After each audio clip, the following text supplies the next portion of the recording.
জামাইকে ভালোবেসে আজকে পাকিস্তানের ফেমাস মোহাব্বাতি শরবত বানাইয়া খাওয়াইলাম। তো চলো কিভাবে বানালাম দেখাই তোমাদের। এটা কিন্তু সম্পূর্ণ আমি আমার মতো করে বানাইছি। প্রথমেই আমি আড়ংয়ের যে লিকুইড দুধটা আছে যেটা ওইটা দিয়ে দিলাম। তারপর হচ্ছে তরমুজগুলো কুচি করে দিয়ে দিলাম।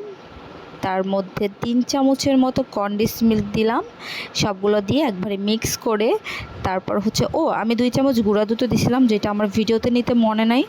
তারপর হচ্ছে গিয়ে আমি কিছু বেদানা দিয়ে দিলাম, এটা দেখতেও ভালো লাগে আর এটা খেতেও মজা। তারপর হচ্ছে কাজু বাদাম আছে, কাজু বাদামটা আমি একবারে গুঁড়ো গুঁড়ো কুচি করে তারপর হচ্ছে এটার মধ্যে দিয়ে দিলাম। এটা অপশনাল, আসলে এটা আমি বললাম না আমার মতো করে বানালাম।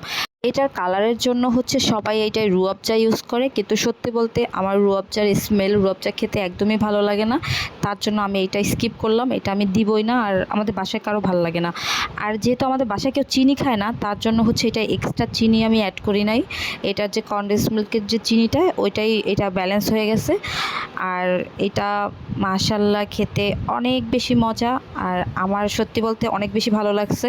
অনেক দিন ধরেই ভাবছিলাম এটা বানাবো, কিন্তু ওইভাবে সময় করে ওঠা হয়নি যে বানাবো। তো আজকে ফাইনালি আমি বানিয়ে ফেললাম আমার পাকিস্তানি ফেমাস মোহাব্বাতি শরবত। তো দেখেন আমার শ্বশুরমশাইকে আমি দিয়েছিলাম খাওয়ার জন্য, তো আমার শ্বশুরমশাইয়ের তো অনেক বেশি ভালো লাগছে, সে বলছে অনেক বেশি মজা হয়েছে।